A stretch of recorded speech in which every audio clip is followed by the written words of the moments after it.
తస్మై జ్యేష్ఠాయ బ్రహ్మణే నమః. తస్మై జ్యేష్ఠాయ బ్రహ్మణే నమః. ఓం శాంతి శాంతి శాంతి. ఓం సత్యత ప్రకాశము అధ్యాత్మ సత్సంగానికి వచ్చేసినటువంటి వారందరికీ నమస్తే, స్వాగతం, సుస్వాగతం.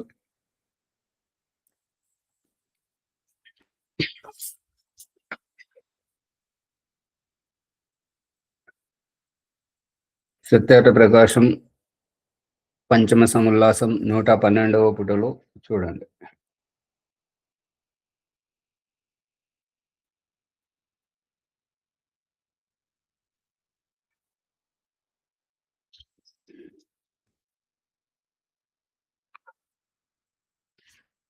ఇది చివరి ప్రశ్న కదమ్మా గారు.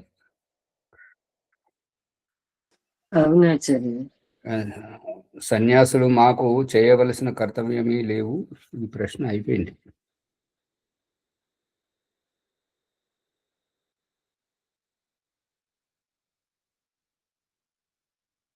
సంసారము మిథ్య కాదు అనేటువంటిది ఈ 13వ పుటలో చూడండి.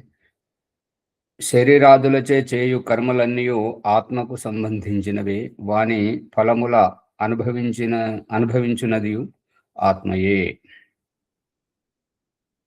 శరీరముల చేత చేస్తున్నటువంటి కర్మలు ఏవైనాను కూడా ఆత్మకు సంబంధించినవే. అంటే శరీరము కర్మలు చేయలేదు, శరీరము జడము అని అభిప్రాయం. వాని ఫలముల అనుభవించున్నది ఆత్మయే. ఇప్పుడు ఒక మనోరంజకమైన కథలో పట్టుబడుతున్నది ఏంటంటే, బుద్ధి పుట్టింది ఒకదానికి, బుద్ధి పుట్టింది ఒకదానికి, అంటే అది కావాలని.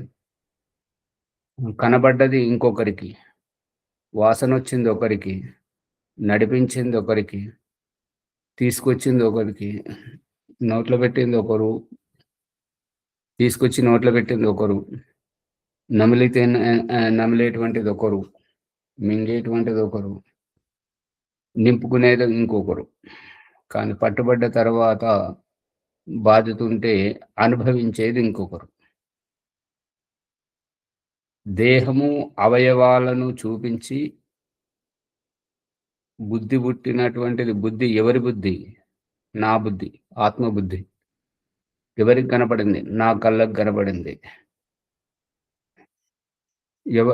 ఎవరు అక్కడికి తీసుకెళ్లారు? కాళ్ళు తీసుకెళ్ళాయి, చేతులు తీసుకొచ్చి నోట్లో పెట్టాయి, నోరు నమిలింది, గొంతు మింగింది, కడుపు నింపుకుంది. అది స్వామి వచ్చి బాధినప్పుడు, శరీరాన్ని బాధితే ఆత్మ దుఃఖాన్ని అనుభవిస్తుంది. ఇది రహస్యం. అన్ని ఏదైనా కూడా ఆత్మయే. జీవుని బ్రహ్మగా చెప్పువారు అవిద్య నిద్రలో మునిగి ఉన్నారు.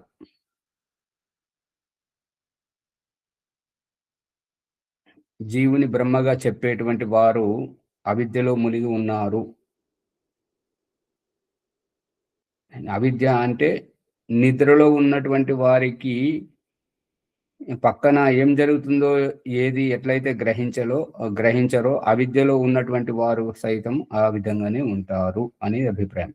ఏలయనగా జీవుడు అల్పుడు, అల్పజ్ఞుడు, బ్రహ్మము సర్వజ్ఞము, సర్వవ్యాపకము, నిత్య శుద్ధ బుద్ధ ముక్త స్వభావయుక్తమై ఉన్నది.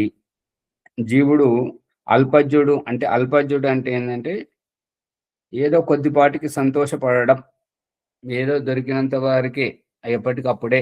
ఈ రహస్యం నాటకీయ పరంగా చిన్నపిల్లల దగ్గర చూపిస్తుంటారు.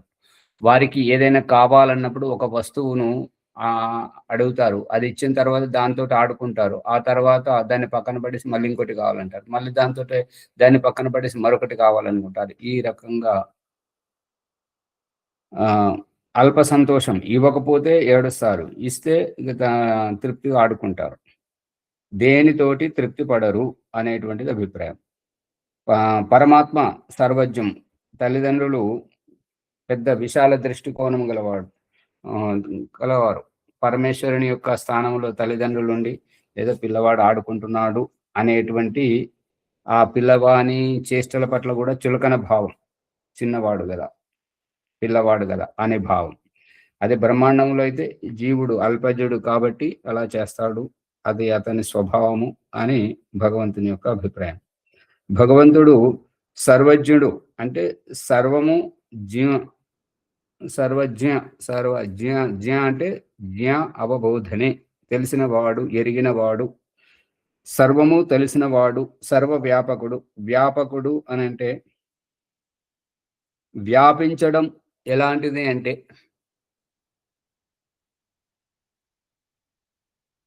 ఇప్పుడు వెనిజులా అధ్యక్షుడిని అపహరణ చేశారు అమెరికా వాళ్ళు. దావానాలంగా వ్యాపించింది, క్షణాల్లో వ్యాపించింది. వెనిజులా నుంచి వెండి 800 టన్నుల వెండిని చైనా, రష్యా వాళ్ళు తీసుకెళ్లారు. దావానంలో వ్యాపించింది. వార్త బయటకు రావడమే ఆలస్యం. గుప్పుమన్నట్టుగా వ్యాపకమవ్వడం. వ్యాపకం అంటే పాకిపోవడం అనేది అభిప్రాయం. నిత్య శుద్ధ. ఈ నిత్య శుద్ధ అంటే కోరికలు, ఆశలు మరియు అపేక్ష, ఉపేక్షలు, ఇష్టము, తిరస్కారం ఇటువంటివి ఏవైతే ఉంటుంటాయో ఇది క్షణిక భావం, అల్పజ్యత్వం అనిపిస్తుంది. ఇక ఎప్పుడు అయితే నిత్య తృప్తం,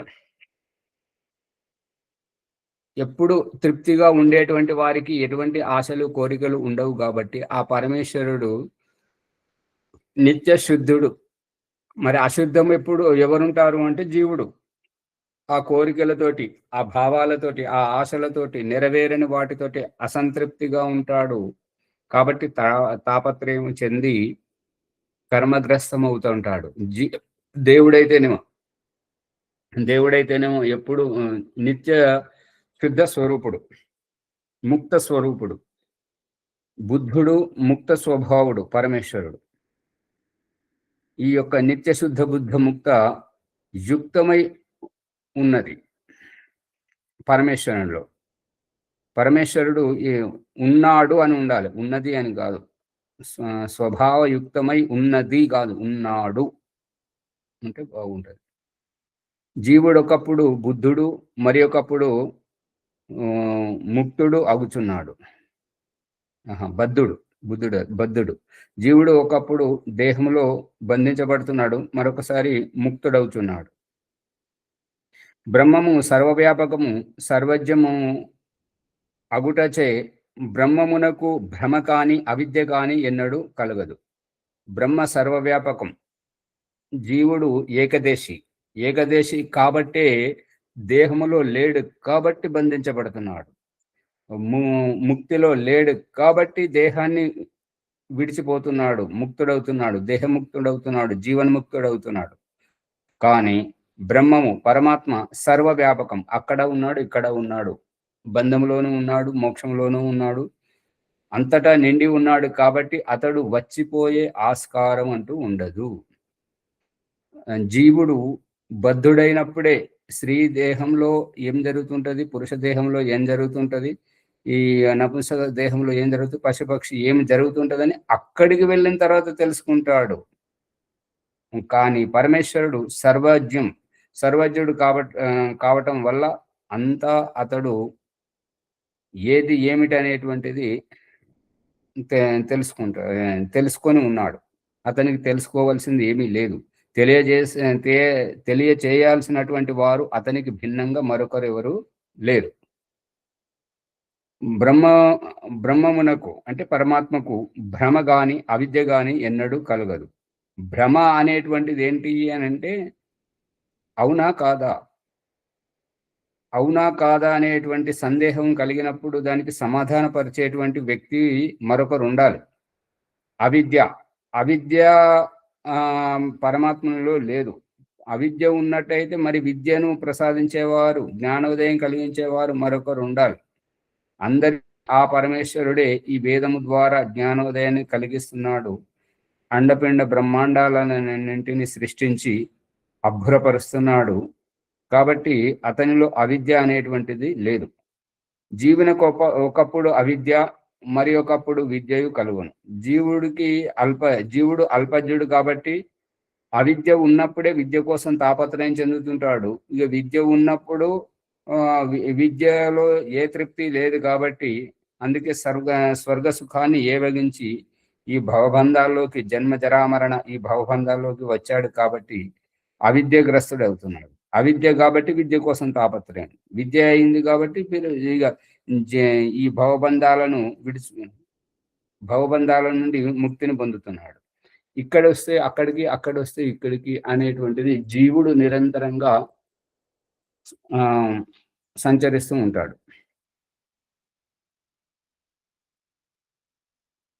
బ్రహ్మమునకు జన్మ మరణ రూప దుఃఖములెన్నడూ కలగవు.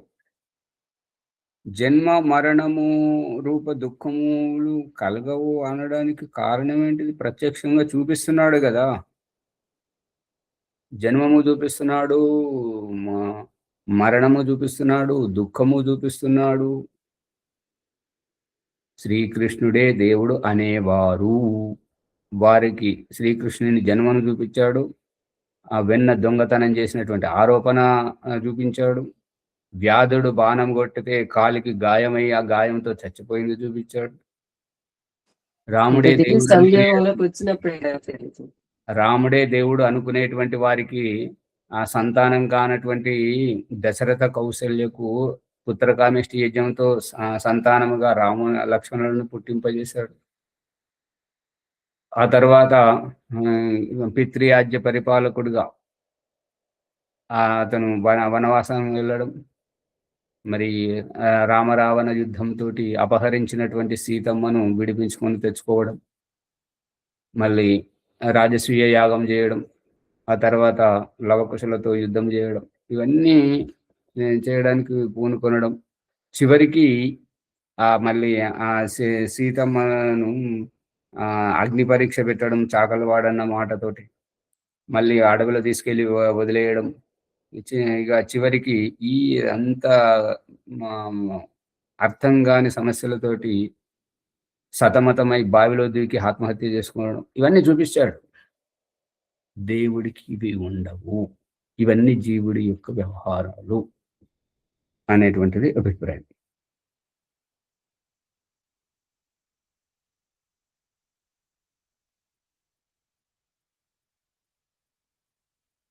జీవునకు అవి కలుగును కావున మరి ఆ ఉపదేశము మిథ్య. అంటే బ్రహ్మనిత్యం జగన్మిథ్య అనేటువంటి వారు అద్వైత సిద్ధాంతం వాళ్ళు ఏదైతే చెప్తున్నారో బ్రహ్మనిత్యం జగన్మిథ్య అనేటువంటిది, ఈ యొక్క ప్రపంచము కనిపిస్తున్నదంతా మిథ్య కాదు. ఇక మొండిగా వాదిస్తే ఒకసారి ఏం చేశాడంటే దయానందుడు ఈడ్చి చెంప మీద కొట్టాడు. ఏంటి మీ దగ్గరికి ప్రశ్నలు అడగడానికి సందేహ నివృత్తి కోసం వస్తే కొడతారంటే, నేనెప్పుడు కొట్టాను? ఇప్పుడే కదా కొట్టావు అని అంటే, నేనెలా కొడతాను? ఇప్పుడు నేనన్నదే మిథ్య అని అంటివి, నేను నువ్వు అనేదే మిథ్య, బ్రహ్మ ఒక్కటే సత్యం అంటివి. మళ్ళీ అన్నప్పుడు నేను నిన్ను ఎలా కొడతాను? బ్రహ్మని ఎలా కొడతాడు? నీలో ఉన్నది బ్రహ్మనే, నాలో ఉన్నది బ్రహ్మనే, బ్రహ్మని ఎలా కొడతాడు అనేసరికి నాలుక గరుచుకున్నాడు అతడు. ప్రశ్న: సన్యాసి సర్వకర్మ వినాశి, అగ్నిని మరియు ధాతువులను స్పృశింపడు, ఈ విషయము సత్యమా కాదా? ప్రశ్న ఏంటంటే, సన్యాసి సర్వసంగ పరిత్యాగి కాబట్టి కర్మనివృత్తమే సన్యాసం. కర్మనివృత్తం అంటే ఇది చేయాలి, అది చేయాలి, ఇలా డబ్బు సంపాదించాలి, అలా డబ్బు సంపాదించాలి అనేటువంటి అన్నింటి నుంచి విముక్తి. అందుకని అతనికి నిత్య కర్మలు కూడా ఏ కర్మ చేయడానికి వీలు లేదు అనేటువంటిది ఒక భ్రాంతి. ఇంకను అగ్నిని మరియు ధాతువులను స్పృశింపడు అనేటువంటి అభిప్రాయం. అగ్నిని స్పృశించకూడదు అంటే ఉడికిన అన్నం తినకూడదు, ధాతువును స్పృశించకూడదు అంటే ధాతువును సృష్టించడం అని అంటే ప్రకృతిని ఆశ్రయించడం, అందు గురించి ఇవేమి చేయకూడదు అని అంటుండే అనమాట. ఇది భ్రాంతి. ఈ విషయము సత్యమా కాదా అని అడుగుతున్నాడు. ఇంకా సన్యాసాశ్రమంలో ఈ రహస్యం అంతా ఇప్పుడు మనం కొంతవరకు విప్పుకుంటున్నాము, తెలుసుకుంటున్నాము. విడమర్చి సంస్కార విధి వానప్రస్థ సన్యాసంలో అక్కడ చెప్పాడు. అది అందరూ చదవాలి. ఇంకా ఇక్కడ ధాతువును సృష్టించాడు అన్నదానికి దయానంద సరస్వతి దగ్గరికి ఒక వ్యక్తి వచ్చి ఇదే విషయం మాట్లాడతాడు అనమాట. దయానంద సరస్వతి ఏం చేశాడు అని అంటే అది క్షౌరము చేసుకోవడానికి ఇంకా పండ్లు పండ్లు అంటే యాపిల్ కాయలు, సీమరేగు పండ్లు, ఇంకా ఏవైతే పొప్పెడ పండ్లు అటువంటివి కోసుకోవడానికి కత్తి దగ్గర పెట్టుకున్నాడు అన్నట్టు. కత్తి దగ్గర పెట్టుకుంటే ఆ యొక్క పిలక పెట్టుకున్నటువంటి పండితుడు వచ్చి, అయ్యో నువ్వు సన్యాసివి అని అంటావు కదా అని చెప్తున్నారు కదా, నేను సన్యాసివి అని తెలిసి నీ దగ్గరకు వచ్చాను, అయితే ఏమైంది అని అడుగుతాడు దయానందుడు. అంటే అప్పుడు అతను అన్నాడు, నువ్వు సన్యాసివై ఈ ధాతును స్పృశిస్తున్నావు ఏంటి అని అంటే, అప్పుడు దయానందుడు ఏమన్నాడంటే, నువ్వు గుండు కొట్టించుకొని పిలక పెట్టుకున్నావు కదా, ఎవరైనా చెప్పుతో కొట్టించుకుంటే ఎంటికలు రాలేదాకా కొట్టించుకున్నావా, గుండె ఎట్లయింది నీకు, నువ్వు కూడా ధాతును స్పృశించావు కదా అని చెప్పాడు. వింటున్నారా లేదా? దేనికి సమాధానం చెప్తున్నానంటే, అంటే ఇప్పుడు ఈ సందర్భంలో ఒక మనోరంజనం ఏంటంటే, ఎక్కడ మాట్లాడాలి ఎక్కడ మాట్లాడకూడదు అనేటువంటి దానికి ఏంటంటే దృష్టాంతం మహాత్మా గాంధీ గారు ఒక ఈ చోట నుంచి ఇంకొక చోటుకి ఎక్కడికో వెళ్ళాలని వారు యాత్ర మీద రైలు ఎక్కారు. అది బ్రిటిష్ వాళ్లకు జీర్ణమవుతలేదు. వీడు నల్లవాడు మన మధ్యలో యాత్ర చేస్తున్నాడు అని చెప్పేసి అతన్ని మహాత్మా గాంధీని కించపరచడానికి, కానీ నేరుగా అనడానికి వీల్లేదు, కంప్లైంట్ చేస్తే మళ్ళీ అది వాళ్ళకి శిక్ష పడుతుంది కాబట్టి ఇంకా అతన్ని మానసికంగా హింస చేయడానికి దగ్గరికి వచ్చి కూర్చుండి గాంధీ గారిని ఉద్దేశించి నువ్వు ఒక వట్టి గాడిదవని అని అన్నాడు. అది ఇంకొక అతను ఏమన్నాడు అంటే ఇద్దరు పక్క పక్కన కూర్చుండి గాంధీజీని బాగా హింస పెట్టాలని. అతను ఏమన్నా నువ్వు ఒక గుడ్ల గుబ్బవు అని హిందీలో, తూ ఏకు ఉల్లు హై అని అన్నాడు. ఇంకొక అతను నువ్వు తూ గధా. గాంధీ గారు ఏమన్నారంటే నేను ఇద్దరి మధ్యలో ఉన్నాను అన్నాడు. అంటే ఇలా మాట్లాడడం మంచిది, అది వాళ్ళని తిట్టుకున్నట్టుగా ఇది. ఇంకొక ఘటన, కోర్టులో చాలా రభస జరుగుతుంది. ఎంత రభస జరుగుతుందంటే ప్రభుత్వం తరపున వచ్చినటువంటి న్యాయవాది ఆ యొక్క ముద్దాయి తరపున వాదించేటువంటి న్యాయవాదిని ఏమన్నాడంటే నువ్వు ఒట్టి గాడిదవురా అన్నాడు. అతను ముద్దాయి తరపున ఉన్నటువంటి లాయర్ కూడా ఏమన్నాడంటే అది కాదు నాకంటే ఎక్కువ గాడిదవు నువ్వు అన్నాడు. అప్పుడు ఇద్దరి మధ్యలో ఆ జడ్జి స్థానంలో కూర్చున్నటువంటి న్యాయాధీశుడు ఆ టేబుల్ని కొట్టి ఏమంటున్నాడంటే నేను కూడా ఉన్నాను ఇక్కడ అన్నాడు. అర్థమైందా?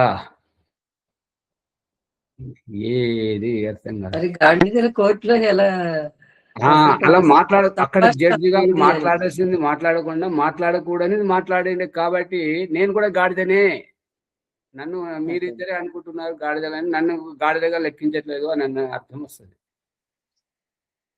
ఇప్పుడు అరుచుకుంటే ఆయన టేబుల్ మీద సుత్తితోటి కొట్టి నిశ్శబ్దం మాట్లాడద్దు అని అంటాడు కదా, అది ఆ సుత్తితో కొట్టి నేను కూడా ఉన్నాను ఇక్కడ అంటే వారి ఉద్దేశం ఏంటంటే, జడ్జి గారి ఉద్దేశం ఏంటంటే మీకు మీరే వాదించుకుంటే నేను ఇది న్యాయాలయము, న్యాయాధీశుని నేను ఉన్నాను, నా ముందట మీరు అట్లా మాట్లాడుకోవడం అది సబబేనా అనేటువంటిది. కానీ అది అర్థం ఎలా అయింది అని అంటే నువ్వు గాడిదవు అంటే నేను కూడా ఉన్నాను ఇక్కడ అంటే నన్ను కూడా గాడిద అనండి అన్నట్టే అర్థం వస్తుంది అన్నట్టుగా.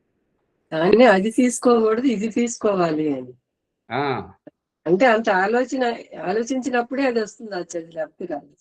అందుకని తొందరగా పడద్దు దేనికైనా కూడా.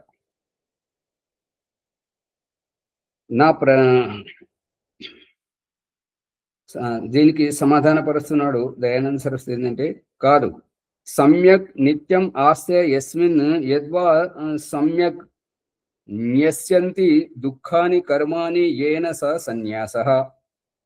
కాదు, ఇది ప్రశ్నోపనిషత్తులో చెప్పినటువంటిది. ప్రశ్నోపనిషత్తు కాదు. స ప్రశస్తో విద్యతే యస్య స సన్యాసి. దీన్ని ఏమని చెప్తానంటే సమ్యక్ నిత్యం ఆస్తే. సమ్యక్ అంటే మంచిగా, నిత్యం అంటే ప్రతిదినము, ఆస్తే అంటే ఆ యొక్క దీక్షలోనే ఉండేటువంటి వారు.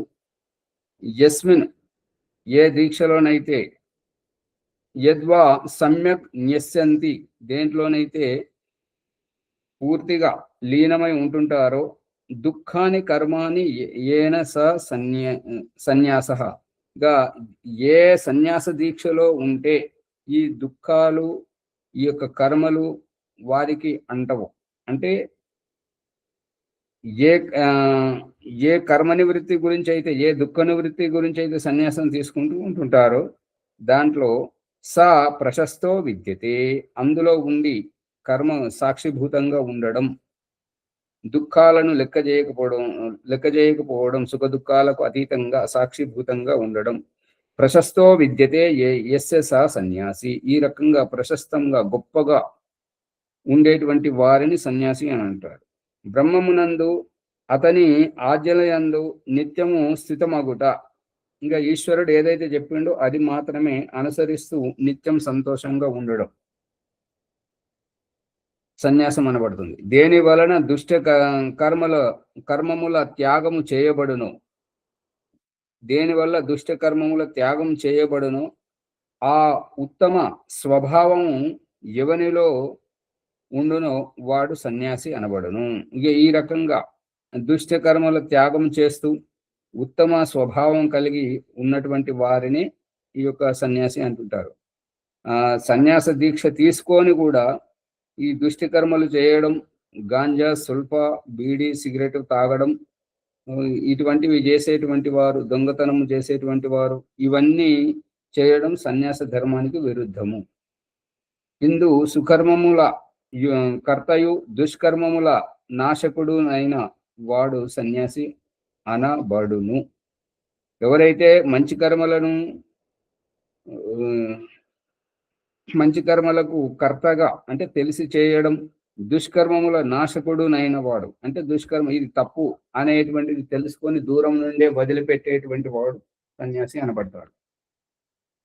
ప్రశ్న: అధ్యాపనమును ఉపదేశమును గృహస్థులు చేయుదురు కదా, సన్యాసి వలన ప్రయోజనమేమి?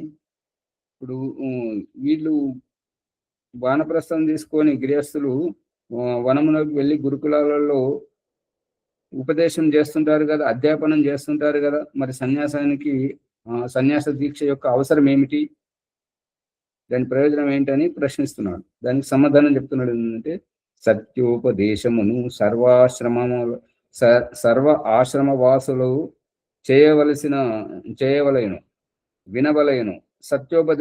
సత్యోపదేశం అంటే ఈ సత్యము ఎటువంటి సత్యము అంటే తన అనుభవోపేతమైనటువంటివి. సంస్కార విధి సన్యాసాసనంలో ఈ రహస్యం అంతా దయానంద సరస్వతి పూర్తిగా విడమర్చి అక్కడ ఉద్ధృతపరిచాడు. కాబట్టి ఆ సన్యాసం ఏంటంటే సత్యోపదేశం, తనకు అనుభవోపేతంగా తెలిసినటువంటి అనుభవాన్ని పంచుతాడు అంతే. సత్యం అంతకుమించినట్టు తనకు ఆత్మనః ప్రతికూలాన్ని పరేషాంన సమాచరేత్, మనకు హాని కలిగించేటువంటిది ఇతరులకు చెప్పేటువంటిది సన్యాస దీక్షకు సరైనటువంటిది కాదు. సన్యాస దీక్షలో ఏమిటి అంటే కృతజ్ఞత ఏంటి అంటే సన్యాసికి భిక్ష ఇస్తున్నారు గృహస్థులు, కాబట్టి దానికి ప్రత్యుపకారంగా కృతజ్ఞతాభావంగా సత్యమును ఉపదేశిస్తుంటాడు.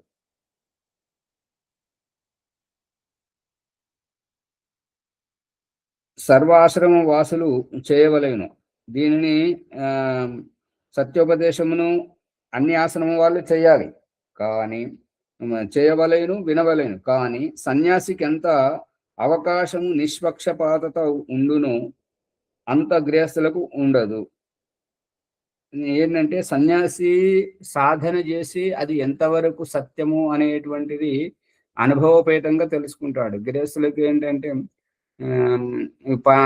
ఒక పని చేస్తున్నప్పుడు ఇంట్లో గొడవలు కానీ, ఇంకా ఆర్థిక సమస్యలు కానీ, ఇంకెన్నెన్నో ఉంటుంటాయి. కాబట్టి గృహస్థుడు అంతగా అది సత్యము యథార్థం ఎంత, దానిని ఎంతవరకు మనం పాటించాలి అని ఆలోచించడానికి తపస్సు చేసేంత వారికి అవకాశం ఉండదు.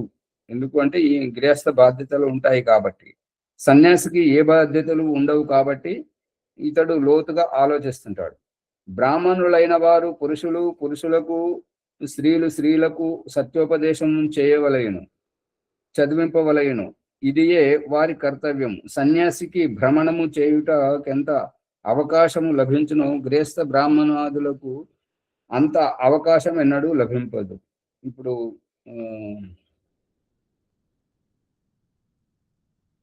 గృహస్థులు అయినటువంటి వారు ఇంటి పట్టణ ఉండాలి, పిల్లల బాధ్యత, భార్య బాధ్యత ఉంటుంటది కాబట్టి, సంపాదించాలి కాబట్టి ఇల్లు పట్టుకొని ఉండాలి. ఇల్లు విడిచిపెట్టి బయటకు పోరాదు. పోయినట్టయితే మరి ఇంటి ఈ యొక్క నిర్వహణ జరగదు. ధన సంపాదన లేనందువల్ల కుంటుబడిపోతుంటుంటది. ఇక మళ్ళీ గొడవలు వస్తుంటాయి. కాబట్టి ఇక సన్యాసి ఇంక పెళ్లి చేసుకోలేదు, ఒకటి అన్ని వదులుకొని సన్యాసం తీసుకున్నాడు కాబట్టి అతడు ఒక్క దగ్గర ఉంటే చెడిపోతాడు, అంతే తేడా. సన్యాసి ఒక దగ్గర ఉంటే చెడిపోతాడు, గృహస్థుడు ఇల్లు విడిచి బయట తిరిగితే ఇంకా అతని వ్యవస్థ కుంటుపడుతుంది. అది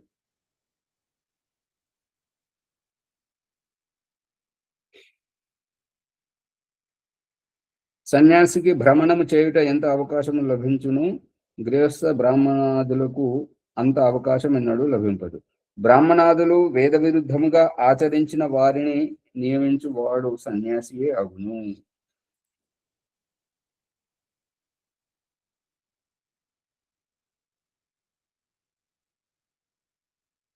బ్రాహ్మణుల వంటి వారు వేద విరుద్ధముగా ఆచరించిన వారిని నియమించువాడు సన్యాసియే అగును.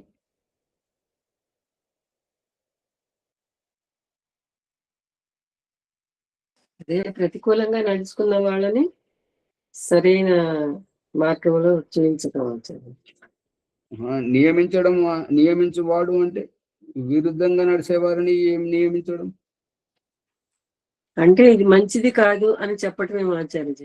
కాదు, విరుద్ధంగా ఉన్న వారిని నియమించడం ఏంటంటే ఇక బాధ్యతలో ఉంటారు కాబట్టి సక్రమంగా చేస్తారు. అది ఒక దృష్టాంతము ఏంటంటే మరి చెప్పగా విన్నాను ఏంటంటే, పూర్వంలో దేవత అనేటువంటి ఆ సినిమాలో తండ్రి పరమా భక్తి శ్రద్ధావంతుడు దేవాలయం నడిపిస్తూ ఉంటుంటాడు. కొడుకు అసలు దేవుడంటే నమ్మకం లేదు, శ్రద్ధ లేదు.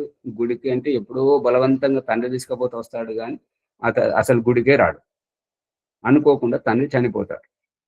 చనిపోతే ఆ గుడి దాదాపుగా మూతపడిపోయినట్టుగా ఉండడం, ఊరోళ్ళందరూ చిల్లరగా ఉండడం, తనతోటి వాళ్ళు అందరూ గుడిని నిందించడం, మళ్ళీ దేవుడు లేడని చెప్పేసి దొంగతనాలు అవి చేస్తూ ఉంటే, ఎన్నడూ దేవుడి మీద నమ్మకం విశ్వాసం లేని వాడు సరే ఇది నేను చేసి చూపిస్తాను అనేటువంటిది అది ఒక గుడిని మళ్ళీ శుద్ధి చేసి దాంట్లో పూజా అర్చనలు అవన్నీ చేసి చూపిస్తూ అందరికీ దేవుడంటే ఏమిటో అందరికీ వ్యావహారికంగా అతడు చూపించిన తర్వాత మళ్ళీ ఊరిలో భజనలు కీర్తనలు అంతా అవి అక్కడ చూపించినటువంటి వైవిధ్యంతో ఏంటంటే, ఎవరైతే ఇష్టం లేకుండా ఉంటారు, ఇప్పుడు మన ఆర్య సమాజంలో బనారస్లో ఉన్నటువంటి కన్యా మహావిద్యాలయం, పాణిని కన్యా మహావిద్యాలయం యొక్క సంస్థాపిక ప్రజ్ఞాదేవి గారు, వాళ్ళ నాన్నగారు పరమ శ్రద్ధావంతుడు, వేదము అంటే ఈ యొక్క చదవడము అంటే. అతనికి 3-4 పిల్లలు. ఆ పెద్ద ఆమె ఇక తండ్రికి అందుబాటులో ఉంటే ఎక్కడ ఆర్య సమాజంలో యజ్ఞం జరిగినా, ఏ ఆశ్రమంలో వార్షికోత్సవాలు జరిగినా అక్కడ తీసుకెళ్లేవాడు అనమాట. అప్పుడు నాన్నగారు పట్టుబట్టేది ఏంటంటే, నువ్వు అష్టాధ్యాయి చదివితే నువ్వు గొప్పదాని అవుతావు అని ఎంత చెప్పినా కూడా ఆమె అయిష్టంగానే ఈ అష్టాధ్యాయులు నాకేం వస్తుంది, ఉద్యోగం వస్తుందా, నాకు డబ్బు వస్తుందా అని హేళనగా మాట్లాడేటువంటిది. అనుకోకుండా నాన్నగారు చనిపోయారు. చనిపోతే అమ్మకు లోక జ్ఞానం తెలియదు. కాబట్టి వారికి అందుబాటులో ఉన్నటువంటి గురువు గారు, మా గురువు గారి యొక్క గురువు గారు పండిత బ్రహ్మదత్తు జిజ్ఞాసు గారు, వారు అప్పుడు మోతీజీల్ ఆ కాశీలోనే అక్కడే ఉండేవారు అనమాట.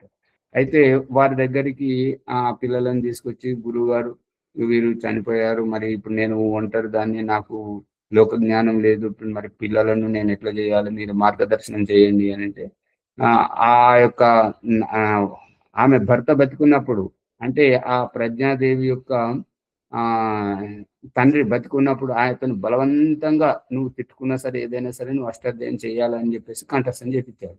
నీకు అష్టాధ్యాయం వచ్చు కదా అని చెప్పేసి ఇప్పుడు తర్వాత గురువు గారు అన్నారు. అవును వచ్చాను.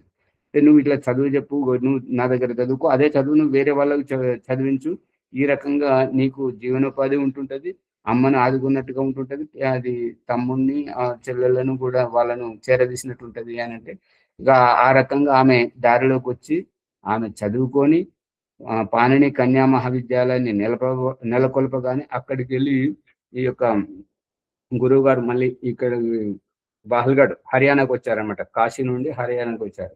ఆమె అక్కడే ఉండిపోయింది. ఆ రకంగా అంటే ఇష్టం లేకున్న వారిని బాధ్యతలో పెడితే సక్రమంగా అవుతారు అనేటువంటిది నాకు అర్థమైంది. అది బాధ్యత తెలుసుకున్నప్పుడు అది భగవంతుడు ఎటు నుండి ఎటు తిప్పుతాడో ఎవరికి తెలియదు, కర్మఫలం అనుసారంగా. అందుకని విరుద్ధంగా ఆచరించిన వారిని నియమించేవాడు సన్యాసి అవును. ఇప్పుడు వీళ్ళు అంటారు కదా ఏంటంటే, నువ్వు ప్రతిజ్ఞ చేయమనే వారు ఆధ్యాత్మికంలో ఉండేవారు కారు, ప్రతిజ్ఞ చేయించరు. ఆధ్యాత్మిక గురువు ఏం చేస్తుంటాడు అని అంటే, అతన్ని విరుద్ధాలన్నీ చేపిస్తాడు అనమాట. విరుద్ధాలన్నీ చేపిస్తే ఏంటంటే, అతనికి సానుకూలమైనటువంటి దాన్ని ఇక దారి చూపిస్తాడు, ఇంకెక్కడ తప్పించుకోవడానికే వీలు లేదు అనేటువంటిది. ఆ రకంగా అవుతుంటది. ఇక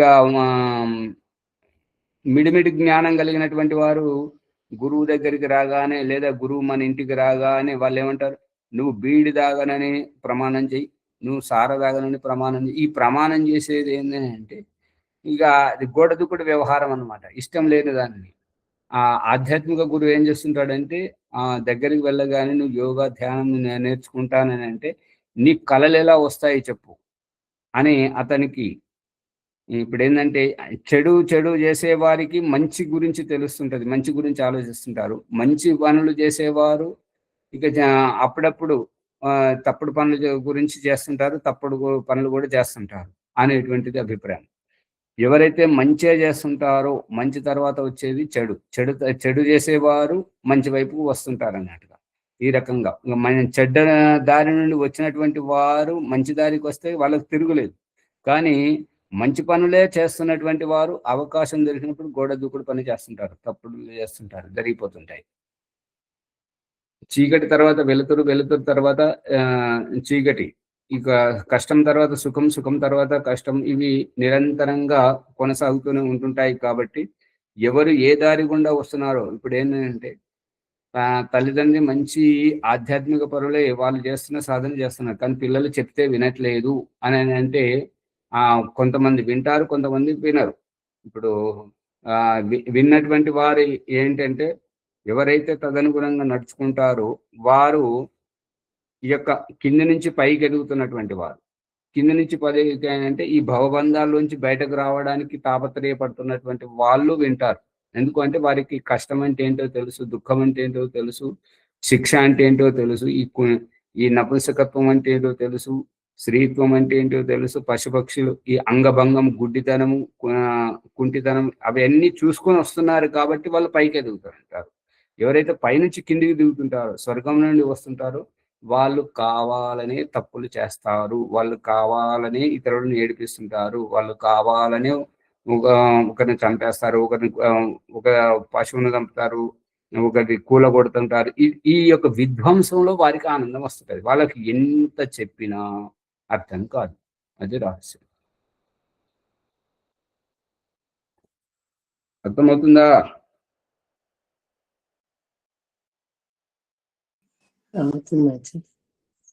అర్థమవుతుంది. కావున సన్యాసి ఉండుట ఉచితమే, సన్యాసి ఉండాలి. ఎందుకంటే ఎటు ఎంతెంత చెడిపోయిన వారినైనా సరే సాధ్యమైనంత వరకు దారిలో పెడతారు వారు.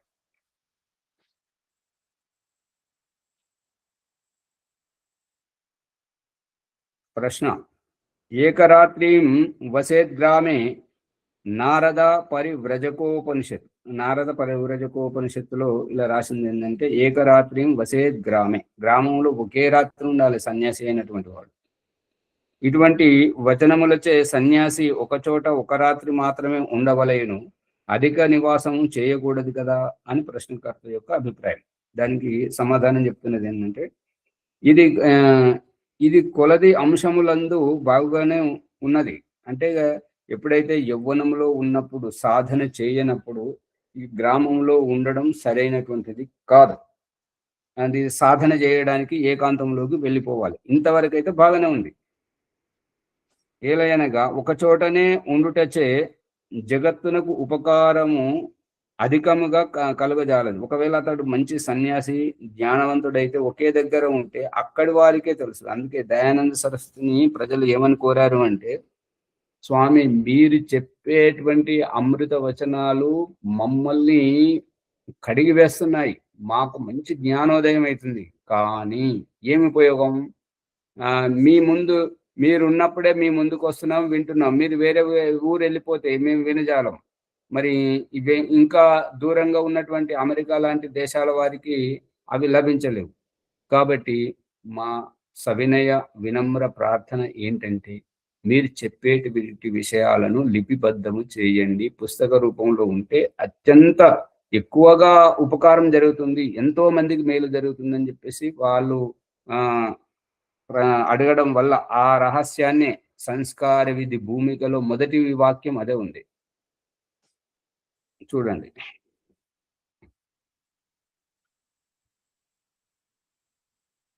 స్థాన విశేషమున అభిమానమును కలుగును. ఇక ఎక్కడైతే ఉంటుంటారో ఇది నాది, ఇది నాది, ఇది నాది అని అంటే, దయానంద సరస్వతి తన జీవితంలో ఒక ఆశ్రమము కానీ, ఒక గురుకులము కానీ, ఒక మఠము కానీ ఏది నెలకొల్పలేదు. నెలకొల్పితే దానికి కట్టుబడి ఉండేవాడు ఇది నాది అని. మళ్ళీ వారి అనుయాయులు ఇక ఇప్పుడు కొట్లాడుతున్నారు కదా పదవుల కోసం, ఆ రకంగా దాని మీద కొట్టుకు చచ్చేవారు. అందుకని అతడు ఏ స్థానమును తనదిగా గుర్తింప చేయలేదు. ఇప్పుడు అజ్మీర్లో ఉన్నటువంటిది పరోపకారిణి సభ, వారి తర్వాత వారి అంత్యేష్టి జరిగిన తర్వాత వారి ఎముకలను అక్కడ పాతిపెట్టారు. ఆ రాజుగారు ఆ స్థలాన్ని దానం ఇచ్చాడు కాబట్టి అక్కడ ఋషి ఉద్యానం అని చెప్పేసి అక్కడ సంస్థ నెలకొల్పబడింది.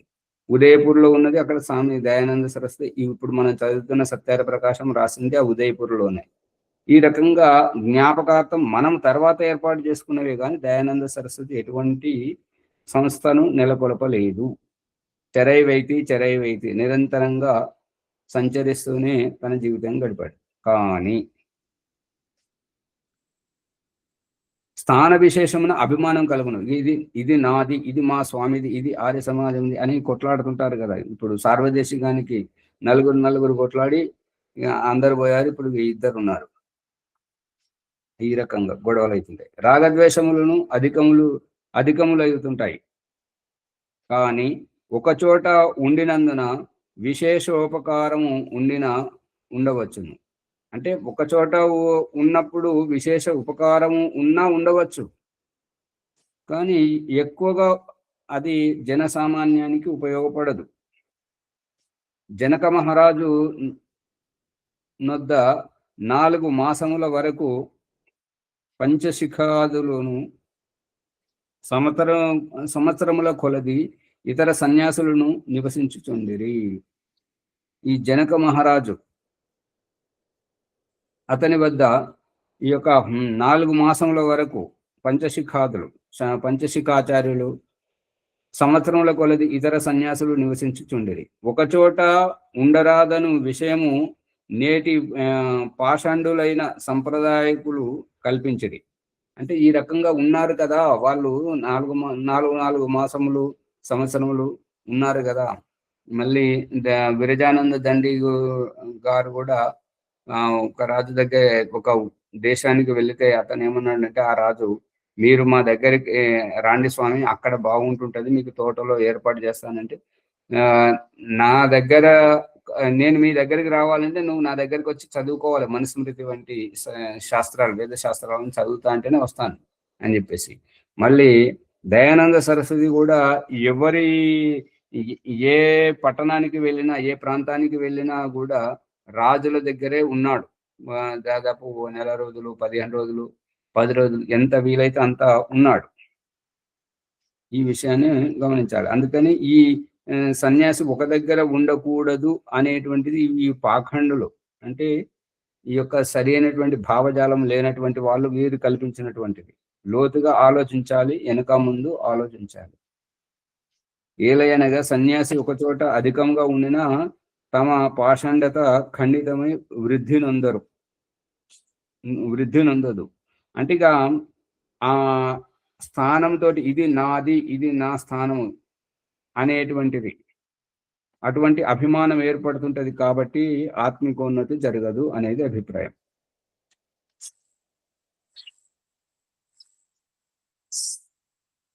ప్రశ్న: యతీనాం కాంచనం దధ్యాత్ తాంబూలం బ్రహ్మచారిణం, చోరాణామభయం దద్యాత్ సా నరో నరకం వ్రజేత్. లఘు పరాశర స్మృతిలో ఈ రకంగా వ్రాసారు. ఏమని అంటే, యతీనాం కాంచనం దద్యాత్, సన్యాసి చెడిపోయేటప్పుడు అంటే బంగారం కానుకలు ఎప్పుడైతే వస్తుంటాయో దాని యొక్క అభిమానత, డబ్బు నా దగ్గర ఇంత బంగారం అని, దాంతో తాంబూలం బ్రహ్మచారిణం, బ్రహ్మచారులకు తాంబూలం దానితోటి తినడం వల్ల వికారం చెంది అతను చెడిపోతాడు. చోరాణం అభయం దద్యాత్, దొంగలకు నీకేముంది, నేనున్నాను కదా, నిర్భయంగా ఉండు అని చెప్పేసి. సా నరో నరకం వ్రజేత్, ఈ రకంగా దొంగలకు అభయదానం ఇచ్చేవాడు, సన్యాసులకు బంగారం ఇచ్చేవాడు, బ్రహ్మచారులకు తాంబూలం తినిపించేటువంటి మనుషుడు నరకానికి వెళ్తాడు అని చెప్పేసి ఇందులో రాసింది. సన్యాసులకు సువర్ణ దానము చేసిన దాత నరకమును పొందునని ఇందు గలదు కదా. ఈ అభిప్రాయము సత్యమా అని ప్రశ్నకర్త ప్రశ్నిస్తున్నాడు. దానికి దయానంద సరస్వతి సమాధానం చెప్తున్నాడు. ఏంటంటే, ఈ విషయం కూడా వర్ణాశ్రమ విరోధులైన సంప్రదాయకులు, స్వార్థ సింధువులునైన పౌరాణికులు కల్పించినదే. ఈ విషయం కూడా వర్ణాశ్రమ విరోధులైన సంప్రదాయం కలిగినటువంటి వారు, ఈ స్వార్థ సింధువులు అంటే స్వార్థపరులే అయిన పౌరాణికులు ఈ రకంగా కల్పించారు. ఇక దృష్టాంతం ఇక్కడ ఏంటంటే, అత్యంత సాధనమయమైనటువంటి దంపతులు ఇక తన గుడిసెను వదిలేసి దారిన పోతూ ఉంటే, భర్త ముందు నడుస్తున్నాడు, భార్య వెనుక నడుస్తున్నది. వారికి వీరికి మధ్య కొంత దూరం ఉన్నది. ఇక భర్త ఎటుపోతున్నాడు, భార్య కూడా అదే దారిన పోతున్నది. కాబట్టి భర్తకు ఒక బంగారు ఆభూషణం దొరికితే తన సాధనలో ఇది బంగారం కాదు, ఇదొక మట్టి యొక్క వికారమే, ధాతువు అని చెప్పేసి తనకు తెలుసు. కానీ వెనక వస్తున్నటువంటి భార్య ఒకవేళ ఇది బంగారము అని చెప్పేసి తన దగ్గర దాచుకున్నదని అంటే, ఇక సాధనలో మనసు పెట్టే కంటే దాన్ని కాపాడడానికి కాపలాగా ఉండి తన సాధన నుండి పతితురాలవుతుంటది. అందుకని ఆమె చూడకూడదని మట్టి కప్పుతుంటాడు అనమాట. దాని మీద తనకైతే అవసరం లేదు, అది మట్టిగానే భావించాడు. కానీ భార్య మనసులో ఏమైనా కోరిక వస్తుందేమో అని చెప్పేసి ఆమె చూడొద్దని చెప్పేసి మట్టి కప్పుతుంటే వెనక నుంచి ఆమె వచ్చింది. ఏం చేస్తున్నారు స్వామి అని అడిగింది. అంటే ఇక్కడ ఒక ధాతువు కనబడింది, అది మనకెందుకు అని చెప్పేసి మట్టి కప్పుతున్నాను అని అంటే, అంత విలువైనదా స్వామి అని అంటున్నది ఆవిడ. అంటే ఏమిటి అంటే విలువ అంటే, అది బయటకు కనపడకూడదు, మట్టి కప్పబడుతున్నది అంటే దాపరికం చేస్తున్నారు కదా. దాపరికం చేయాల్సినటువంటి అవసరం, అంత విలువైనది ఏమిటి స్వామి అని అంటే, అది బంగారము. అంటే బంగారం అని మీరెట్లా గుర్తించారు అని అంటే, అది కనబడుతున్నది కదా అని అంటే మీకు కళ్ళకు కనపడిందా? మట్టిని మట్టిగా చూసినప్పుడు మీరు ముందుగా పోతారు కదా, దాన్ని ధాతువుగా గుర్తించడం, దాన్ని బంగారంగా గుర్తించడం మీకు ఎలా వచ్చింది మనసులో అని అడిగింది. ఇప్పుడు సమాధానం చెప్పండి. అంత త్యాగభావం అర్థమైందా? ఓం ఆచార్జీ. అమ్మా నమస్తే ఆచార్జీ. సరే ఆచార్జీ, ఇప్పుడు బంగారం దానం చేయాలి, భూదానం చేయాలి, గోదానం చేయాలంటే ఎవరికి చేయాలి ఆచార్జీ? సమర్థులు చేయాలి. ఎవరికి చేయాలి? ఎవరికి చేయాలి అంటే పాత్రునికి చేయాలి, సుపాత్రులకు చేయాలి. ఇప్పుడు సన్యాసికైనా ఇప్పుడు ఆ ప్రకరణం వస్తున్నది, దాని గురించే ఇక్కడ భూమిక తయారు చేస్తున్నాడు దయానంద సరస్వతి. ఏంటంటే ఎవరైతే ఉత్తమ పనులు చేసేటువంటి వారికి చేయొచ్చు, అది వారి పాత్రత చూడాలి, సామర్థ్యం చూడాలి, దాన్ని సద్వినియోగం అవుతుందా లేదా చూడాలి. అది తెలిసి తప్పలేదు. వాళ్ళ గురువులు సన్యాసులు అవుతారు, వాళ్ళ గురువులు సన్యాసులు అవుతారు, మరి ఎవరికి చేయాలి? వాళ్ళ గురువులు సన్యాసులు. అమ్మ మీ పక్షపాతం ఏంటంటే, అంటే చేస్తే మన గురువులకే చెయ్యాలి కానీ ఇంకొకరికి చేయకూడదు అన్నది మీరు గ్రహించారు కదా. వాళ్ళ గురువులు సన్యాసులు అయినంత మాత్రాన మరి వేరే సన్యాసికి ఇవ్వకూడదా? వేరే ఎక్కడ ఇప్పుడు ఏంటంటే భూకంపం వచ్చింది, అక్కడ ఆదుకోవాలి, ఇల్లు కట్టాలి, వాళ్ళకి తాత్కాలిక గుడారాలు ఏర్పాటు చేసి అన్న వస్త్రదానం ఏర్పాటు చేయాలి. లేదంటే మహామారి ప్లేగు వచ్చేసి పశువులు చనిపోతున్నారు, మనుషులు చనిపోతున్నారు, అక్కడ యజ్ఞం చేసి వాళ్ళందరినీ కాపాడడానికి ధనం వెచ్చించవచ్చు కదా. ఇప్పుడు యుద్ధం వచ్చినప్పుడు సైనికులకు భోజన వసతి, ఈ చాణక్యుని యొక్క సీరియల్లో అది దాంట్లో చూపిస్తుంటాడు. ఏంటంటే రోజు సన్యాసి బ్రహ్మచారి ఏ ఇంటికి వెళ్తారో ఆ ఇంట్లోనే భిక్షాటన చేయాలనేది నియమం.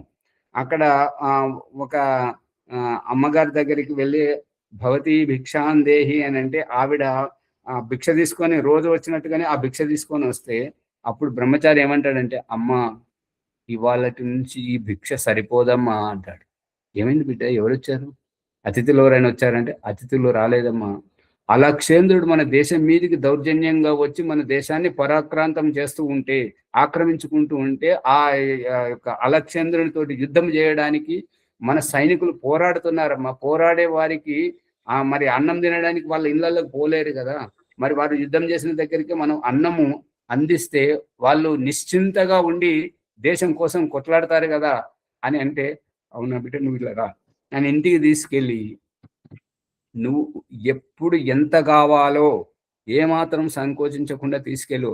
ఇప్పుడైతే నా ఒంటి మీద ఉన్నాయని గాజులు, గెంటీలు, మెడలో ఉన్నటువంటి నెక్లెస్లు, కాళ్ళకున్న కడియాలు అవి తీసి ఇస్తుంటది.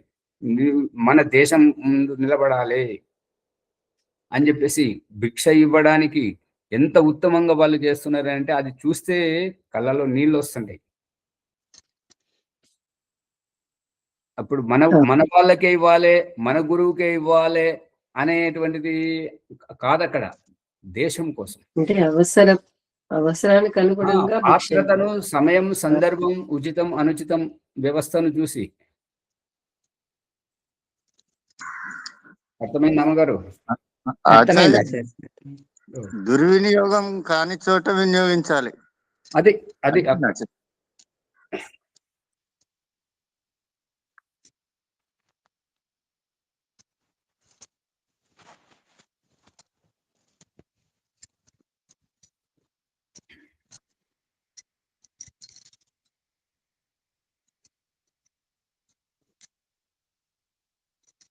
సన్యాసికి ఏలయనగా సన్యాసికి సువర్ణ దానము చేయుటచే యజమానుడు నరకమునకు పోయినచో వెండి, ముత్యములు, వజ్రములు మున్నగునవి ఇచ్చిన స్వర్గమునకు పోవును. ఇది కాదు, మనం చదువుకున్నాం.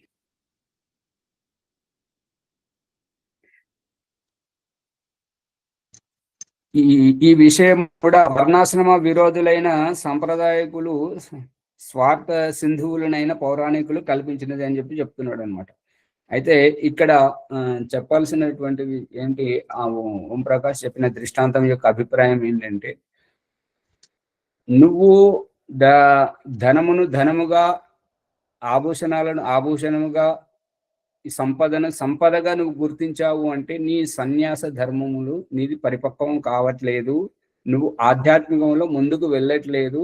నిన్ను కట్టిపడేసినటువంటిది, నీ దృష్టిని, నీ ఆలోచనను కట్టిపడేసింది ఆ ఆభూషణం, ఆ ధనము. అందు గురించి నువ్వు దానిని మట్టి కదా, మట్టి యొక్క వికారం మట్టిని మట్టిలో కప్పాల్సినటువంటి అవసరం ఉంది. నీ దృష్టి బాగుంటే నువ్వు ముందుకెళ్తావు అని భర్తకు ఆవిడ సందేశం చెప్పింది అనమాట. అప్పుడు భర్తకు కనువిప్పు కలిగింది. ఏంటంటే, ఓహో, నేనే తెలివైన వాడిని అనుకున్నాను, ఈవిడ చాలా నాకంటే ఎక్కువ లోతుగా ఆలోచిస్తుంది అని చెప్పేసి అతను భావించాడు. ఏలయనగా సన్యాసులకు ధనము అభ్యనేని వారు వీరి పాషండమును విశేషముగా ఖండనము చేయుదురు. ఇక ఎవరైతే యజమానులు సన్యాసులకు ధనము ఇచ్చినప్పుడు ఆ సన్యాసులకు ధనము అబ్బడం అంటే ఇష్టం అనిపిస్తే వారు వీరి పాషండమును విశేషముగా ఖండనము చేయుదురు. ఇక్కడేంటి, సన్యాసులకు ధనము అబ్బెనేని, సన్యాసులకు ధనం ఇష్టమైతే వారు వీరి పాషండమును విశేషముగా ఖండనము చేయుదురు.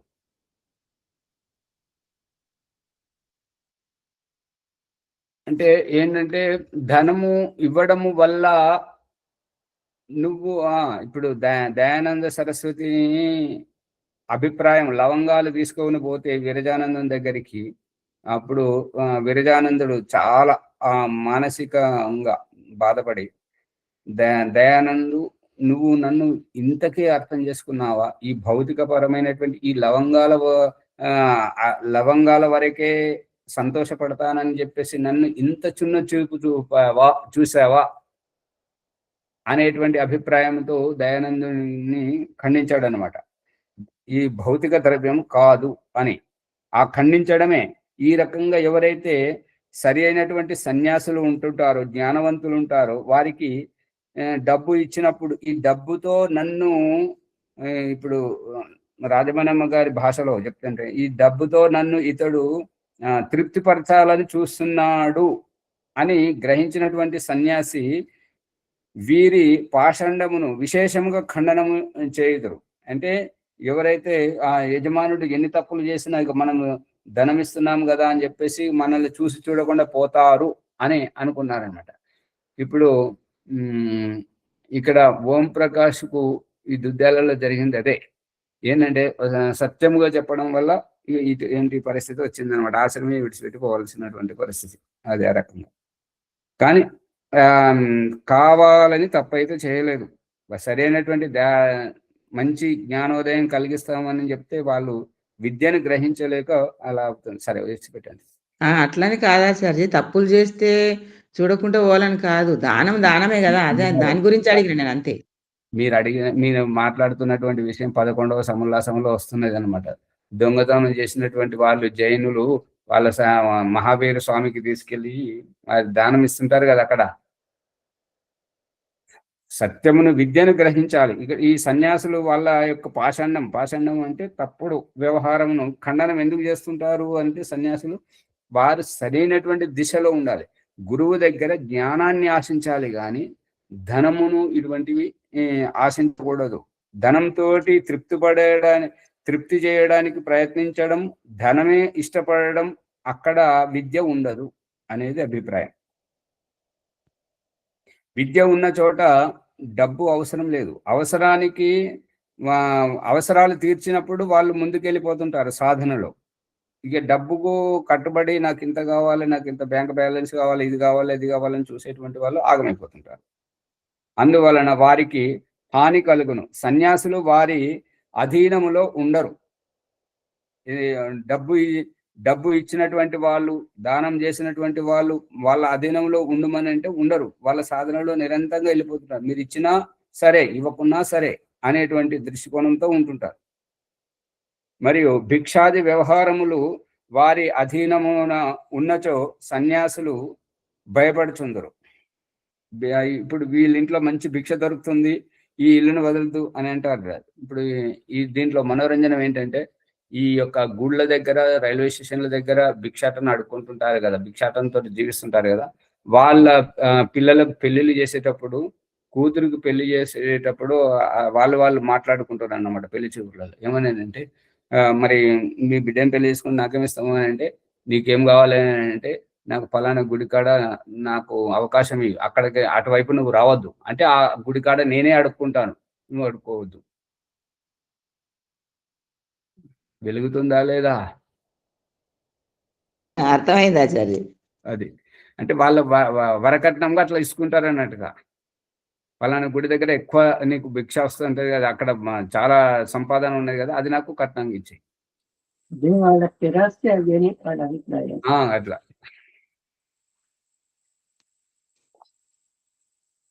మరియు భిక్షాది వ్యవహారములు పాషాణం ఖండనం చేయుదురు, అందువలన వారికి హాని కలుగును. ఖండన చేసినప్పుడు హాని కలుగుతుంటది కదా! దొంగతనం చేయొద్దు అని అంటే, ఈ వాళ్ళ ఉన్న రహస్యం అంతా అది తప్పుడు వ్యవహారం చేయొద్దు అని అన్నందుకు ఇప్పుడు ఓ ప్రకాష్ ఇది సాగనంపుతున్నారు కదా అట్లా. అదే ఇట్లా అవుతుంటది అనమాట. సత్యమును స్వీకరించడం పెద్ద గుండె ధైర్యం కావాలి. అక్కడ ఆత్మ పరివర్తనం జరుగుతుంటది. ఇదంతా ఆడంబరమే. సన్యాసులు వారి అధీనంలో ఉండరు. సరైనటువంటి వారు డబ్బును చూపించి ఆశ చూపించే వారి వలలో ఉండరు. వారికి అనుకూలంగా ఉండరు. ఎక్కడైతే జ్ఞానం ఉంటుంటుందో, ఎక్కడైతే సత్యం ఉంటుంటుందో అక్కడ ఉంటారు. మరియు భిక్షాది వ్యవహారములు వారి అధీనంలో ఉన్నచో సన్యాసులు భయపడుచుందరు. అంటే వీరి భిక్షాన్నం తింటున్నాను కదా అనేటువంటి వీరితోటి భిక్ష తీసుకోవడం అనేది అందు గురించి నిరంతరం సంచారం చేసుకుంటూ ఇంటింట అడుక్కుంటుంటారనమాట, అహంకార త్యాగం చేయడానికి. ఇక మూర్ఖులు స్వార్థపరులు నైన వారికి దానము చేయుట మంచిదని ఎంచునప్పుడు విద్వాంసులు పరోపకారులు నైన సన్యాసులకు దానమిచ్చుటలో దోషం ఉండజాలదు. మూర్ఖులు స్వార్థపరులు అయిన వారికి దానము చేయుట మంచిదని ఎంచునప్పుడు విద్వాంసులు పరోపకారులు నైన సన్యాసులకు దానమిచ్చుటలో దోషం ఉండజాలదు. ఇది దీని అంతరార్థం ఆచార్య తప్పు చేసే వాళ్ళకే దానం ఇస్తారు కదా, ఈ మంచి చేసే వాళ్ళకి ఇస్తే ఏం తప్పు ఉంది? వాళ్ళకి ఇచ్చిన అంత మాత్రానే అనిపిస్తుంది.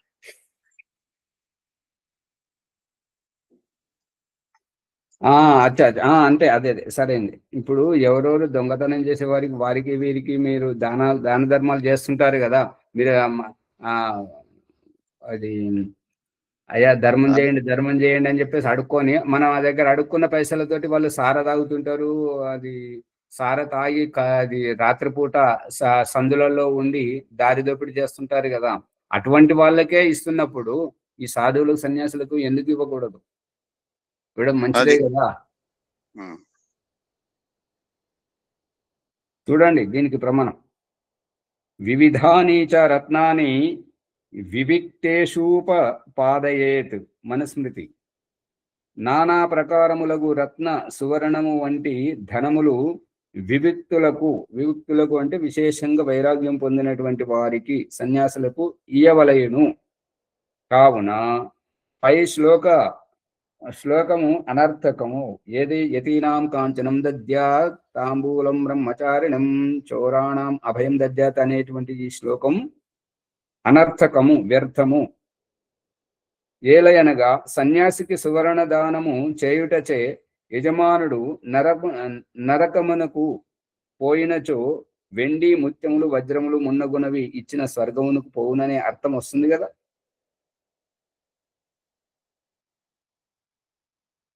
ఇప్పుడు సన్యాసికి యతీనాం కాంచనం దద్యాత్ అన్న దానికి అక్కడ ఇస్తే నరకం వ్రజేత అని అక్కడ పైన అంటున్నాడు కదా. అదే నీ మాటనే సరి. ఇప్పుడు సువర్ణం ఇస్తేనైతే నరకానికి పోతుంటాడు. మరి ఈ ముత్యాలు వజ్రాలు ఇవన్నీ ఇచ్చినప్పుడు, వెండి ఇటువంటివి ఇచ్చినప్పుడు స్వర్గానికి పోతాడని నీ మాటతో సిద్ధమవుతుంది కదా. లేదంటే మరి ఆ కాంచనం పక్కన ఈ వెండి వజ్రం, ముత్యాలు అన్ని ఎన్ని ధాతువులు ఉన్నాయి అన్నిటిని లెక్క పెట్టు. అర్థమవుతుందా? అలా వస్తుంది. ప్రశ్న: ఈ పండితుడు దీని పాఠము చెప్పినప్పుడు మరిచిపోయాను. ఇది ఇట్లున్నది: యతిహస్తే ధనం దద్యాత్. ఈ పండితుడు అంటే ఎవరైతే ప్రశ్నిస్తున్నాడో ఆ పండితుడు ఈ శ్లోకం యతీనాం కాంచనం దద్యాత్, ఈ శ్లోకం చదివేటువంటి పండితుడు ఈ శ్లోకం చదువుతున్నప్పుడు మర్చిపోయినది ఏంటంటే ఇది ఇట్లున్నది. ఎట్లా అంటే ఆ పండితుడు చెప్పినట్టుగా కాదు. యతి హస్తే ధనం దద్యాత్. యతి అంటే సన్యాసి, హస్తే అంటే చేతిలో, ధనం దద్యాత్ అని ఉన్నది. అనగా సన్యాసి హస్తమున ధనము ఉంచువాడు నరకమునకు పోవును. ఇక ధనం అంటే అది ఏదైనా కావచ్చు, ముత్యం కావచ్చు, పగడం కావచ్చు, వజ్రాలు, వైడూర్యాలు ఏవైనా కావచ్చు. ధనం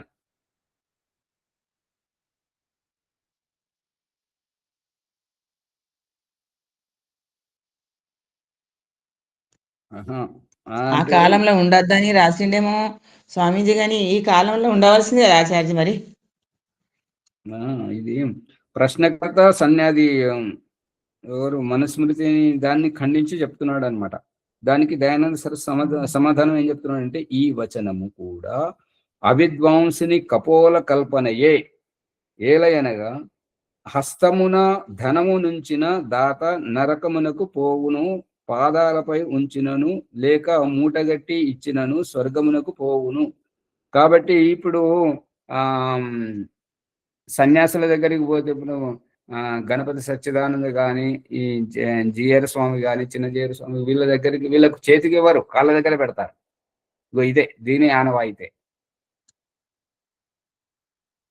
దగ్గర కోట్లు ఉంది కదా ఆచార్జీ, మరి వాళ్ళకి ఈయన దగ్గర ఏంటి, కోటేశ్వరరావు గారి దగ్గర బోల్డ్ ఆస్తులు ఉన్నాయి ఆచార్జీ. అలాంటి వాళ్ళకి దానం ఇస్తారు, సరైన వాళ్ళకి దానం ఇవ్వరు ఆచార్జీ. కావున ఇట్టి కల్పన అంగీకరింపదగినది కాదు. సన్యాసి ఓం ఆచార్య నమస్తే.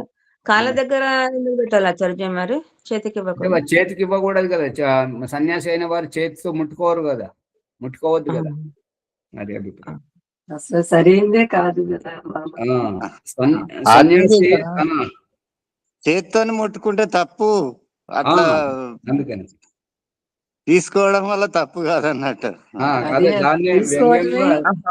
చెప్పారు దయానంద సరస్వతి దాన్ని వ్యంగ్యంగా తీసుకొని వాళ్ళ అభిప్రాయాన్ని ఖండిస్తున్నాడు.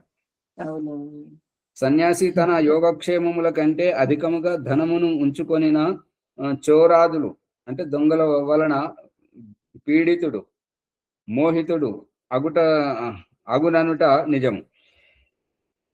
ఇక ధనంకు విలువిచ్చినటువంటి వారు దొంగల గురించి కాపాడుకోవాలి. పీడితుడు అవుతుంటాడు, దాన్ని కాపలగాస్తూ, మరి మోహితుడు అవుతుంటాడు, నా దగ్గర ఉంటున్నది ఇంత కావాలనేటువంటిది. ఈ రకంగా అవటం నిజం. కానీ విద్వాంసుడైన వాడు అయుక్త వ్యవహారము ఎన్నడూ చేయడు. ఇంకా వాళ్ళ దగ్గర విద్వాంసుడు, జ్ఞానవంతుడైనటువంటి వాడు తన దగ్గర ఉన్నటువంటి ధనమును అయుక్తము అంటే తప్పుడు వ్యవహారంలో వినియోగించడు అనేటువంటిది అభిప్రాయం. మోహమునకు చిక్కుకోనడు. ఎంత ఉన్నా సరే దానిని ఇవి దృష్టాంతాలు ఉన్నాయి, రేపు చెప్పుకున్నాం. ఏలైనా అతడు మొదట గృహాశ్రమున లేక బ్రహ్మచర్యమున అన్నీ భోగించి చూచి ఉండును. గృహాశ్రమున అవన్నీ భోగించి వచ్చాడు కాబట్టి సన్యాసంలో అటువంటి కోరికలు ఏవి ఉండవు అనేది అభిప్రాయం. బ్రహ్మచర్యము నుండి సన్యాసి అగు వ్యక్తి పూర్ణ వైరాగ్యం కలుగుట వలన ఎన్నడూను చిక్కుపడడు. అంటే ఈ వస్తువులకు, ఈ యొక్క ధనానికి ఎప్పుడు బానిస కాడు అనేది అభిప్రాయం. ఓ నమస్తే. పొద్దున వస్తలేరు, రద్దు చేద్దామా మరి? 4:30 నుంచి ఇది ఎవ్వరు వస్తలేరు. ఇప్పుడు ఇది కథ ఎలా జరుగుతున్నది అని అంటే, ఈ ఊరికి వచ్చినటువంటి దరిద్రం పోవాలంటే అందరూ పొద్దున బ్రహ్మ ముహూర్తంలో ఇంటికి బిందెడు పాలు తెచ్చి పోయాలి అని అంటే అందరు అనుకున్నారంట, అమ్మ బిందెడు పాలంటే ఎట్లా చేస్తుంటారు అని ఏదో అనుకుని పోయాలి కదా, తీర్మానం అయింది. లేదంటే జుర్మానా పడుతుంది అని చెప్పేసరికి మన చీకట్లో పోతే ఎవరు చూస్తుంటారు మనం ఏం పోసామనేది అని చెప్పి అందరు తెచ్చి నీళ్ళు పోస్తుంటారు. పొద్దున సూర్యోదయం అయిన తర్వాత తీసి చూస్తే ఏంటంటే పాలెన్ని అయినా చూద్దామని చూస్తే అన్నీ నీళ్ళే ఉన్నాయి. అవి ఆ రకంగా మరి ఒక్కరు వస్తలేరు. అసలు మానేస్తే అదే ఇంకా ఇదవుతుంది ఆచార్య. అదే వచ్చే ప్రయత్నం చేసి అందరం అని ప్రతి దాన్ని ఒక్కరు అలాగే సద్వినియోగం అనుకుంటున్నారు. చేసుకుంటేనే వాళ్ళు వస్తారు కదా, మనం ఎందుకు కొద్దిగా వెనక నుండి పోదామని చెప్పేసి అలా అందరూ అలాగే అనుకుంటున్నారు. ఆచార్యజీ నమస్తే. ఈ 3ంటికి లెగుద్దాం అనుకోండి, 3ంటికి అలారం పెడుతున్నాం, లెగుత్తలేదు ఆచార్యజీ. ఏంటని 4 అయిపోతుంది, 3:30 అయిపోతుంది లేస్తే. లేదంటే గడియారం లేవాలా? లేచి అమ్మగారు లేవు లేవు అని కొట్టాలా మిమ్మల్ని? అవునా ఆచార్య, ఏంటో అంచక కరెక్ట్ గా లేచిపోయి వాళ్ళం లెగట్లేదు ఆచార్యజీ. మెలకుగానే ఉంటున్నాం, లేవట్లేదు ఆచార్యజీ. సెల్కో మరి ఏంటో తెలీదు. నమస్తే ఆచార్య. నమస్తే. ఇవాళకి మనకి పూర్వాభ్యాసం సత్యార్థ ప్రకాశం జ్ఞాన గంగలో ఎన్నో విషయాలు, అసలు సన్యాసి యొక్క కర్తవ్యం ఏంటి అనేటటువంటి ఇవి చాలా గొప్పగా ఉన్నాయి. విన్నా కూడా మళ్ళీ ఏంటో అర్థం, మళ్ళీ దాన్ని వినాలి అర్థం చేసుకుని. అమ్మగారు మీరు ఆన్లైన్ లోకి రండి. మీరు ఎక్కడ ఉన్నారో మిమ్మల్ని వెతుకోవాల్సి వస్తున్నది. సరిగ్గా పెట్టుకోండి, కనబడే నిండా పెట్టుకోండి. అందరు మరి అది దాంట్లో వెనుక కొరుకుతుంది, అది మీ వైపు తిప్పుకోండి అంతే. మీ వైపు వైపే ఉంది ఆచార్యజీ. ఆహా, కొద్దిగా పైకి లేపటండి దాన్ని. వెనుక కొరుకుతుంది. ఇప్పుడు చూసారా? అంతే. ఇంకో ఎవరన్నా ముందుకు నడిపేయండి. అమ్మగారు పని చేస్తున్నారు కదా, మరి మళ్ళీ అక్కడికి పోయారు. ఎక్కడ ఉన్నారో అక్కడికి పోయారు. సరే, దాన్ని లేపి పెట్టుకోండి రేపటి నుంచి. సరే, దీన్ని అందరము లైక్ చేద్దాం, షేర్ చేద్దాం, సబ్స్క్రైబ్ చేసి మరీ విని దాని అంతరార్థం గ్రహిస్తే ముందుకు వెళ్ళినప్పుడైనా కొంచెం అర్థం అవడానికి అవకాశం ఉంటుంది. కొత్తగా వినటం కాబట్టి ఏమీ గుర్తు ఉండటం లేదు, కానీ అందరం వినాలి. మళ్ళీ ఇవాళ సంఖ్య నాదేనండి, చెప్పిస్తాను నేను. సంఖ్యాయోగ బ్రహ్మ సాక్షాత్కారం. ఓం నమసి స్వాహా. ఓం పితాపిధానమసి స్వాహా. ఓం సత్యం యశః శ్రీమై శ్రీతాం స్వాహా. ఓం శన్నో దేవీరభిష్టయ ఆపో భవంతు పీతయే సంయోరభిస్రవంతు నః. ఓం వాక్కు ఓం ప్రాణః ఓం చక్షుః ఓం శ్రోత్రం ఓం నాభిః ఓం హృదయం ఓం కంఠః ఓం శిరః ఓం బాహుభ్యాం యశోబలం ఓం కరతలకరపృష్ఠే ఓం భూః పునాతు శిరసి ఓం భువః పునాతు నేత్రయోః ఓం స్వః పునాతు కంఠే ఓం పునాతు హృదయే ఓం జనః పునాతు నాభ్యాం ఓం తపః పునాతు పాదయోః ఓం సత్యం పునాతు పునః శిరసి ఓం ఖం బ్రహ్మ పునాతు సర్వత్ర. ఓం భూః ఓం భువః ఓం స్వః ఓం మహః ఓం జనః ఓం తపః ఓం సత్యం. ఓం ఋతం చ సత్యం చాపీతా తపసో జాయత తతో రాత్ర జాయత తతః సముద్రోర్ణవః. సముద్రాదర్ణవాదది సంవత్సరో అజాయత అహోరాత్రాణి విదదత్ విశ్వస్య మిషతో వసి. ఓం సూర్యా చంద్రమసౌ ధాతా యదా పూర్వమకల్పయత్ దివం చ పృథివీం చ అంతరిక్షమదో స్వహా. ఓం శన్నో దేవీరభిష్టయ आपो भवन्तु पीतये संयोरभिस्रवन्तु नः। मनसा परिक्रम्य ॐ प्राचीदिगग्निरधिपतिरसितो रक्षितादित्या ईशवः तेभ्यो नमो अधिपतिभ्यो नमो रक्षत्रिभ्यो नमो ऋषेभ्यो नमयेभ्यो अस्तु योऽस्मान् वेष्टियं वयं द्विष्वस्तं वो जन्मे दद्मः दक्षिणादिगिन्द्रोऽधिपतिः स्थिरस्थिराजे रक्षिता पितर ईशवः तेभ्यो नमो अधिपतिभ्यो नमो रक्षत्रिभ्यो नमो ऋषेभ्यो नमयेभ्यो अस्तु योऽस्मान् वेष्टियं वयं द्विष्वस्तं वो जन्मे दद्मः प्रदेशे दिक्कु वरुणोऽधिपतिः पृदातु रक्षिता नमिष्टवः तेभ्यो नमो अधिपतिभ्यो नमो रक्षत्रिभ्यो नमो ऋषेभ्यो नमयेभ्यो अस्तु योऽस्मान् वेष्टियं वयं द्विष्वस्तं वो जन्मे दद्मः उदेचे दिक्कु सोमोऽधिपतिः स्वजो रक्षिता सेनिरिषवः तेभ्यो नमो अधिपतिभ्यो नमो रक्षत्रिभ्यो नमो ऋषेभ्यो नमयेभ्यो अस्तु योऽस्मान् वेष्टियं वयं द्विष्वस्तं वो जन्मे दद्मः ध्रुवादिक्को विष्णुरधिपतिः कल्माषग्रीवो रक्षिता वीरुरईशवः तेभ्यो नमो अधिपतिभ्यो नमो रक्षत्रिभ्यो नमो ऋषेभ्यो नमयेभ्यो अस्तु योऽस्मान् वेष्टियं वयं द्विष्वस्तं वो जन्मे दद्मः ऊर्ध्वादिक्को बृहस्पतिरधिपतिः श्रित्रो रक्षिता वर्षमिषवः तेभ्यो नमो अधिपतिभ्यो नमो रक्षत्रिभ्यो नमो ऋषिभ्यो नमयेभ्यो अस्तु योऽस्मान् वेष्टियं वयं द्विष्वस्तं वो जन्मे दद्मः उपस्थानमन्त्र जातवेदसे सुनवाम सोममरातीयतो निदहाति वेदः स नः पर्षदति दुर्गाणि विश्वानावेव सिन्धुं दुरितात्यग्निः चित्रं देवानां मुदगादनेकं चक्षुर्मित्रस्य वर्णस्य अग्नेः अप्राध्यावा पृथिवी